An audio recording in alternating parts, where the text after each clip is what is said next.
माँ भगवती दुर्गा की कृपा सदैव आप और आपके समस्त परिवार पर बनी रहे। दोस्तों, आज की वीडियो में मैं आपसे बात करने वाली हूँ तुलसी विवाह के बारे में। सनातन धर्म में तुलसी विवाह करने का बहुत अधिक महत्व माना गया है।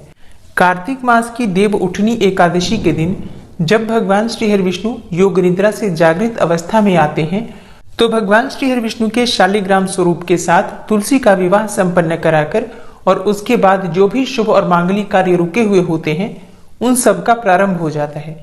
क्योंकि आषाढ़ मास की देवशयनी एकादशी से और देव उठनी एकादशी जो कि कार्तिक मास के शुक्ल पक्ष में आती है, पूरे 4 महीने तक सनातन धर्म में किसी भी प्रकार के शुभ और मांगलिक कार्य नहीं किए जाते हैं। मतलब विवाह या फिर मुंडन, जनेऊ या फिर गृह प्रवेश, कोई भी शुभ और मांगलिक कार्य चातुर्मास में नहीं किया जाता। तो जब भगवान श्री विष्णु जागृत अवस्था में आते हैं तो उनका विवाह कराया जाता है, शालिग्राम स्वरूप का विवाह कराया जाता है तुलसी के साथ, और इसके साथ ही सभी मांगलिक कार्यों का प्रारंभ हो जाता है। तो तुलसी विवाह सनातन धर्म में अत्यंत महत्वपूर्ण माना गया है।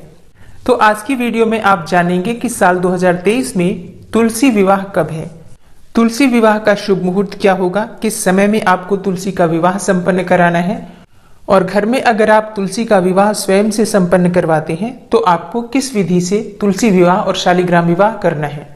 तुलसी विवाह के लिए तुलसी कैसी होनी चाहिए, रामा तुलसी या फिर श्यामा तुलसी। एक प्रश्न आता है कि क्या हर बार हम तुलसी नई लेकर आएं फिर उन्हीं का विवाह संपन्न कराएं, या फिर जो घर में हमारे तुलसी पहले से लगी हुई हैं क्या हम उनका विवाह करवा सकते हैं। अगला जो आपका प्रश्न आता है कि क्या तुलसी का विवाह के बाद हमें दान कर देना चाहिए, मतलब जरूरी होता है तुलसी का दान करना, और घर में शालिग्राम ना हो तो तुलसी का विवाह किस प्रकार से संपन्न करें। मतलब तुलसी विवाह से संबंधित सारी जानकारी आपको आज की वीडियो में मिलने वाली है। तो वीडियो बहुत महत्वपूर्ण है, पूरा जरूर देख लीजिए। अच्छी लगे वीडियो तो लाइक भी जरूर कीजिए, क्योंकि आपके लाइक्स, आपके कमेंट्स मेरे लिए बहुत महत्वपूर्ण होते हैं। यही एकमात्र जरिया है जिनसे मुझे पता चलता है कि आपको ये वीडियो अच्छी लगती है और आपके लिए ये वीडियो उपयोगी है। तो अगर वीडियो अच्छी लगे तो लाइक तो जरूर ही किया कीजिए। और अब बात करें तुलसी विवाह के बारे में, तो देखिए, तुलसी का विवाह किया जाता है कार्तिक मास की शुक्ल पक्ष की एकादशी के दिन। एकादशी की संध्या काल में तुलसी का विवाह भगवान श्री हरि विष्णु के शालिग्राम स्वरूप के साथ किया जाता है। लेकिन कई स्थानों पर द्वादशी के दिन भी तुलसी विवाह संपन्न कराया जाता है, और शास्त्रों में इस प्रकार का भी वर्णन आता है कि अगर आप एकादशी के दिन किसी भी कारणवश तुलसी विवाह नहीं करा पाते हैं तो ऐसे में कार्तिक मास की द्वादशी से कार्तिक मास की पूर्णिमा तक आप किसी भी दिन तुलसी विवाह संपन्न करवा सकते हैं। मतलब जो ये 5 दिन होते हैं एकादशी से लेकर पूर्णिमा तक, इन दिनों में किसी भी दिन आप तुलसी विवाह संपन्न करवा सकते हैं। अब देखिए, नियम के अनुसार तो यही होता है कि जब भगवान श्री विष्णु जागृत अवस्था में आते हैं तो सबसे पहली पुकार वो तुलसी की ही सुनते हैं, और इसलिए शास्त्रों में कहा गया है कि एकादशी की संध्या काल में, देव उठनी एकादशी की संध्या काल में तुलसी और शालिग्राम का विवाह होना चाहिए। मान लीजिए आप नहीं कर पाते हैं तो आप द्वादशी के दिन भी कर सकते हैं या फिर पूर्णिमा तक किसी भी दिन कर सकते हैं। अब सबसे पहले जानते हैं कि एकादशी तिथि कब प्रारंभ हो रही है, कब समाप्त हो रही है। देखिए, कार्तिक मास की शुक्ल पक्ष की एकादशी का प्रारंभ होगा 22 नवंबर 2023 को रात्रि में 11:04 पर, और समाप्त हो रही है 23 नवंबर को रात्रि में 9:02 पर। तो सूर्योदय कालीन तिथि में ही एकादशी मनाई जाती है। तो एकादशी का व्रत अगर आप करते हैं तो आप व्रत धारण करेंगे 23 नवंबर 2023 को, और 23 नवंबर 2023 की संध्या काल में एकादशी के दिन, यानी कि देव उठनी एकादशी के दिन, तुलसी और शालिग्राम का विवाह करना चाहिए। और जैसे कि कई भक्त हैं जो कि द्वादशी तिथि के दिन विवाह संपन्न करवाते हैं, तो द्वादशी तिथि कब है? देखिए, कार्तिक मास की शुक्ल पक्ष की द्वादशी तिथि प्रारंभ हो जाएगी 23 नवंबर को रात्रि में 9:02 पर, और समाप्त हो रही है 24 नवंबर को शाम को 7:07 पर। तो सूर्योदय कालीन तिथि में द्वादशी होगी 24 नवंबर को, और देव उठनी एकादशी मनाई जाएगी 23 नवंबर 2023 को, यानी कि गुरुवार के दिन। तो अगर आप एकादशी के दिन तुलसी विवाह करते हैं तो गुरुवार के दिन 23 नवंबर की संध्या काल में तुलसी का विवाह संपन्न करवाएंगे। और अगर आपके यहाँ द्वादशी तिथि के दिन विवाह संपन्न करवाया जाता है तुलसी का, तो ऐसे में 24 नवंबर 2023 शुक्रवार को तुलसी का विवाह संध्या काल में आप कर सकते हैं। अब बात करें तुलसी विवाह के शुभ मुहूर्त के बारे में, तो देखिए संध्या काल में यानी कि शाम के समय, प्रदोष काल के समय में तुलसी का विवाह एकादशी के दिन या फिर द्वादशी के दिन संपन्न करना चाहिए। तो प्रदोष काल का समय क्या होता है, सूर्यास्त होने से 1 घंटे पहले और 1.5 घंटे बाद का जो समय होता है, कुल 2.5 घंटे का समय प्रदोष काल कहलाता है।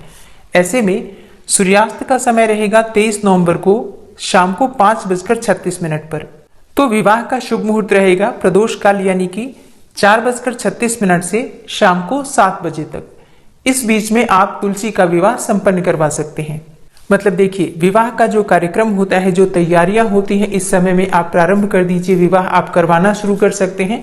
रात्रि में फिर कितना भी समय लग जाए उससे कोई फर्क नहीं पड़ता। शुभ मुहूर्त में विवाह की सारी तैयारियां प्रारंभ हो जानी चाहिए। तो शाम के समय प्रदोष काल से पहले आप स्नान कर लीजिए। परिवार के सभी सदस्य प्रयास कीजिए कि सब स्नान कर लें, साफ स्वच्छ वस्त्र धारण कर लें। आज के दिन नए वस्त्र आप धारण कर सकते हैं। देखिए, तुलसी का विवाह जो संपन्न करवाया जाता है, यह बिल्कुल उसी प्रकार से किया जाता है जैसे कि एक साधारण आम लड़की का विवाह आप संपन्न करवाते हैं। उसी प्रकार से सारी तैयारियां की जाती हैं। और कई लोग ऐसे होते हैं जो कि ब्राह्मण के द्वारा ये विवाह संपन्न करवाते हैं। ब्राह्मण अपने घर से शालिग्राम जी लेकर आते हैं और फिर तुलसी अपने घर की होती है। तो फिर विधि विधान से शालिग्राम और तुलसी का विवाह होता है। पति पत्नी दोनों बैठते हैं कन्यादान के लिए और फिर जो भी शक्ति सामर्थ्य है उनकी, उसके अनुसार ब्राह्मण को वस्त्र धन इत्यादि दान करके और तुलसी विवाह संपन्न करके तुलसी का दान कर देते हैं। कहा जाता है कि इस प्रकार से अगर हम तुलसी का विवाह संपन्न करवाते हैं किसी ब्राह्मण के द्वारा, तो कन्यादान के समान फल प्राप्त होता है। जिनकी कन्या नहीं है, मतलब जिनके पास बेटियां नहीं है और कन्यादान का फल पाना चाहते हैं, तो इसी प्रकार से आपको तुलसी विवाह संपन्न करवाना चाहिए। लेकिन सब लोग ऐसा नहीं कर पाते हैं। ऐसे में अपने घर में आप स्वयं से तुलसी का विवाह संपन्न करवा सकते हैं। जैसे कि परिवार के सभी सदस्य एकत्र होकर और तुलसी और शालिग्राम की विधि विधान से पूजा करें। फेरों की सारी रस्में उसी प्रकार से की जाती हैं। जैसे कि जिस स्थान पर आपको तुलसी का विवाह संपन्न करना है, उस स्थान को पहले साफ कीजिए, अच्छे से सजा लीजिए। उसके बाद उस स्थान पर मंडप बनाकर 2 चौकी विराजित कर लीजिए। चौकी पर आपको लाल और पीले रंग का वस्त्र बिछाना है, मतलब जो भी आपके पास हो, और उसी पर एक चौकी पर आपको तुलसी विराजित करना है, दूसरी चौकी पर शालिग्राम विराजित करेंगे। फिर वहीं बैठकर तुलसी की विधि विधान से पूजा होगी। हल्दी की रस्म होती है, पहले हल्दी चढ़ाई जाती है, फिर उसके बाद से मेहंदी लगाई जाती है, श्रृंगार अर्पित किया जाता है, फिर विधि विधान से तुलसी और शालिग्राम का विवाह किया जाता है। तुलसी विवाह के दिन तुलसी को सिंदूर अर्पित किया जाता है, लाल चुन्नी अर्पित की जाती है, यज्ञोपवीत भगवान शालिग्राम को अर्पित किया जाता है, पीले वस्त्र भगवान शालिग्राम को अर्पित किए जाते हैं। मतलब दूल्हा और दुल्हन के रूप में शालिग्राम और तुलसी का विवाह संपन्न करके और मंगल गीत गाए जाते हैं।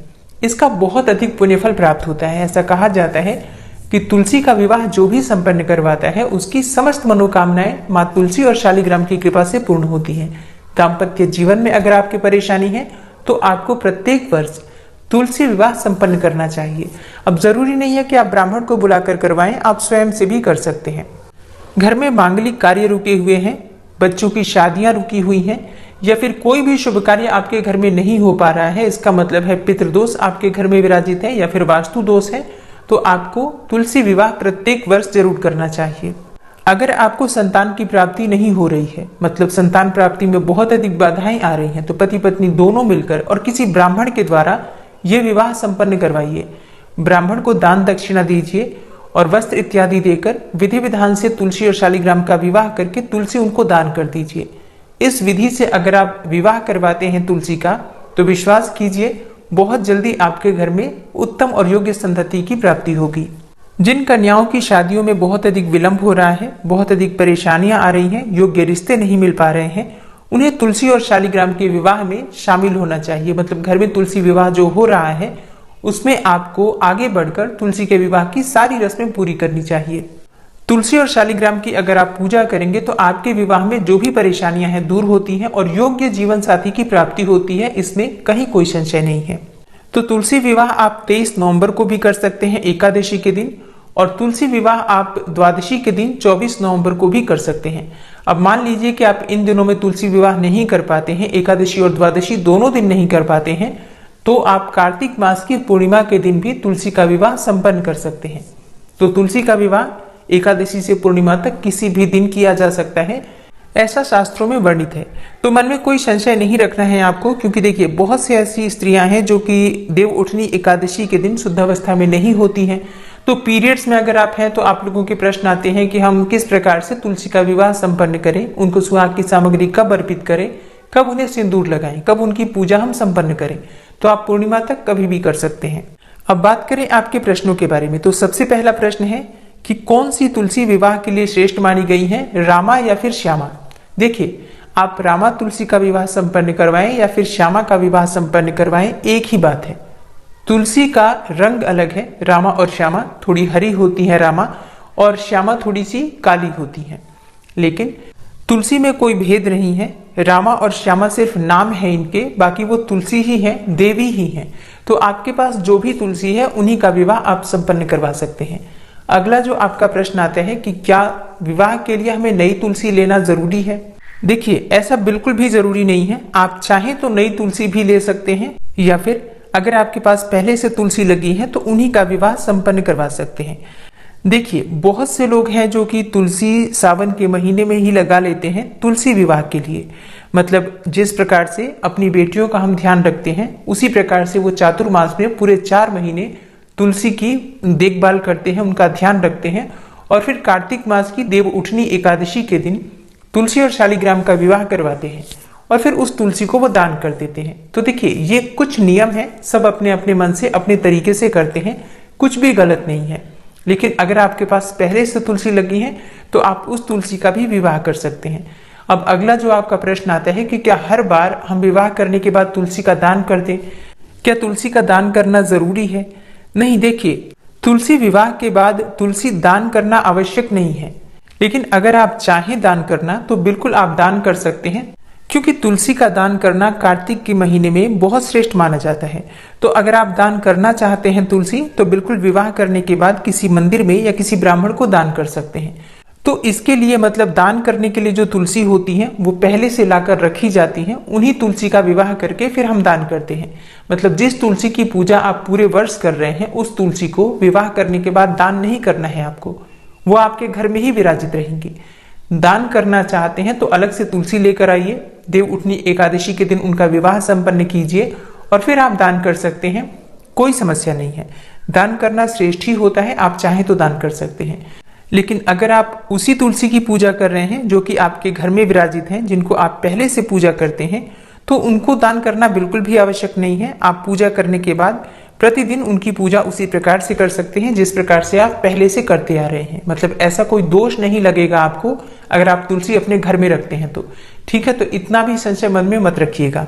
और तुलसी विवाह किस प्रकार से करना है, संपूर्ण विधि की वीडियो आपको आगे मिलेगी। इसके अलावा भी बहुत सारे प्रश्न जो आप लोगों के होते हैं तुलसी विवाह से संबंधित, सारी वीडियो आपको मिलेंगी। आपके जो भी प्रश्न हो कमेंट। मिलती हूँ मैं आपसे अगली वीडियो में, तब तक के लिए जय श्री राधे।